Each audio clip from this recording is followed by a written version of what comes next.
Thank you, Mrs. Chair, for your somewhat off the script and yet very candid and deeply felt sharing of your views on the challenges ahead.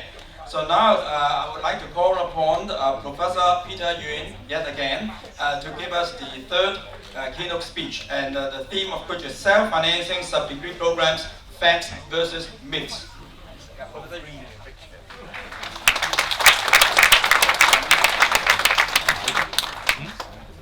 Good afternoon, ladies and gentlemen. My pleasure to share some of my thoughts after these two keynote speakers give such enlightening speeches. Mine is a little bit factual, might be a bit boring. Hope you would bear with me. And I'm quite conscious of time, so I will talk a little bit faster to make up, otherwise we would miss our coffee break. As we all know that we have expanded so rapidly, so now our participation rate of our young persons are close to 70% in tertiary education. 60,000 enrolled in our institutions and 40,000 in sub-degree programs.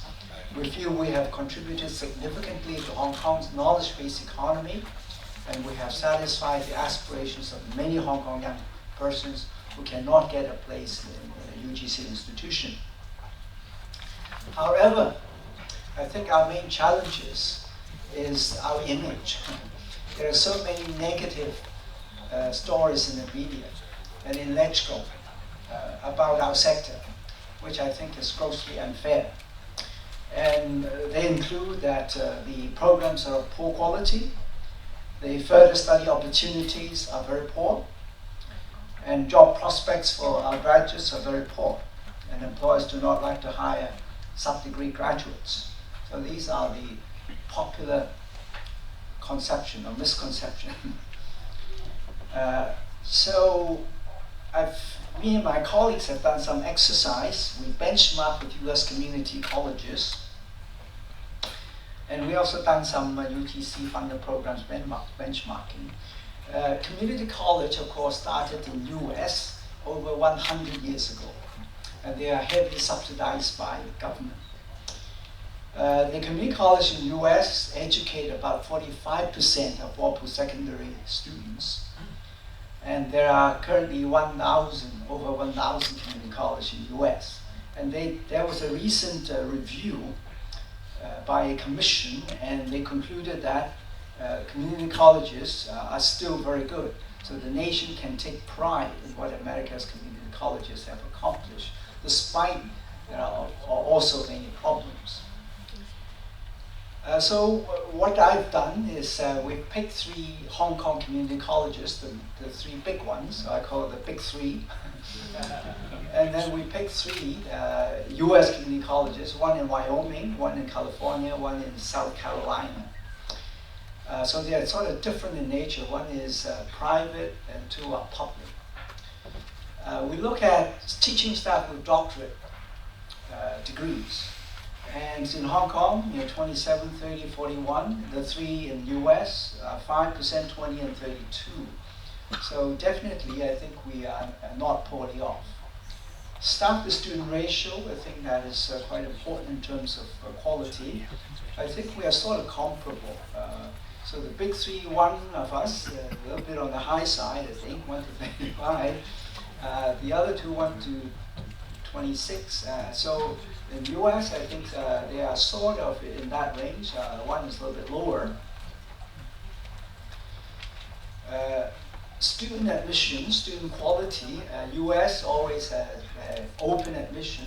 Anyone can enter a community college regardless of their grades performance. In Hong Kong, you must have 5 level 2s in DSEs, otherwise we cannot admit them. In terms of articulation rates, this is something again which is considered very important by our students.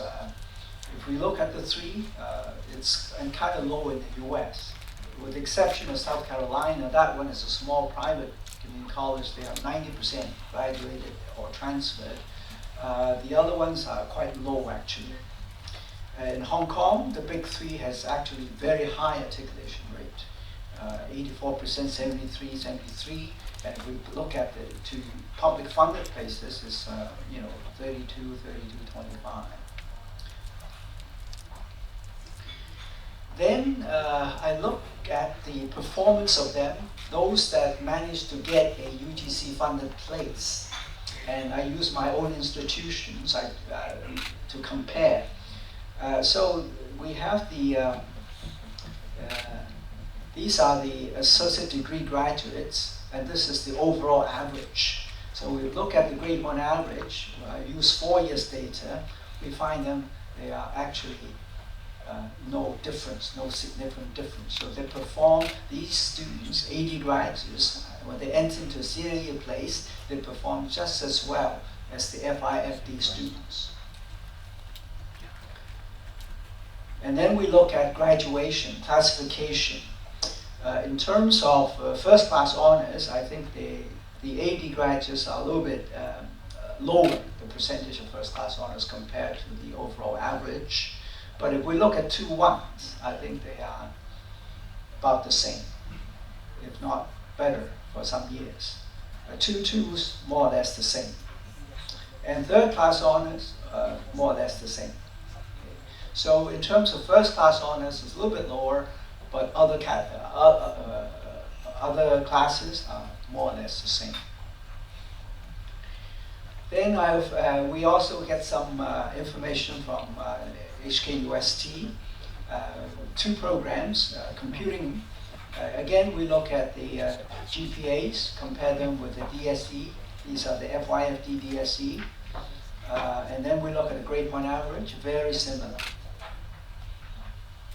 Another program, engineering, computer engineering, again, we see the grade 1 average very similar. Then we look at our own self-financing top-up degree programs. I know Professor Chen doesn't like this.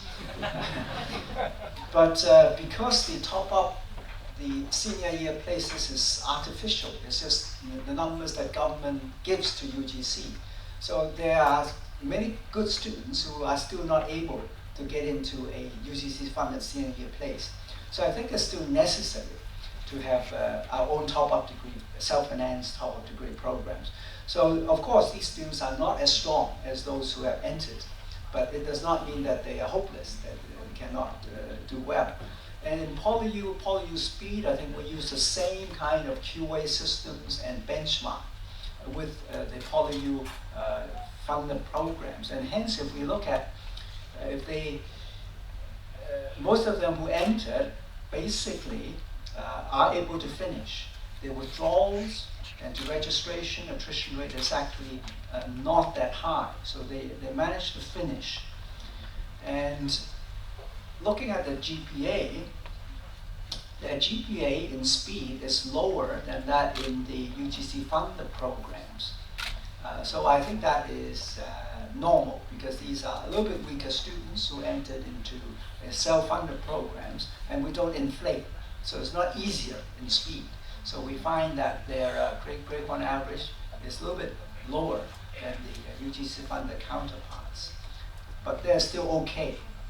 And in terms of graduation, the distinction would be more or less like the first class. Again, it's actually a very small percentage compared to the UGC funded first class percentage.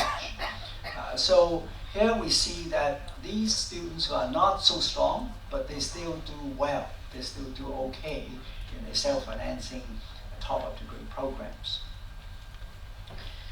And government commissioned surveys are a little bit outdated. I don't know whether there's a more recent one of graduates who worked in selected employers. And there is one survey on sub-degree graduates and one survey on publicly funded first-degree graduates. So we sort of compare the figures. And the employers were asked about the performance of their employees in terms of their English, their Chinese, numerical skills, IT analytical ability, etc. And on the self-financing sub-degree graduates, the average score was all above 3 out of 5. So it's not bad.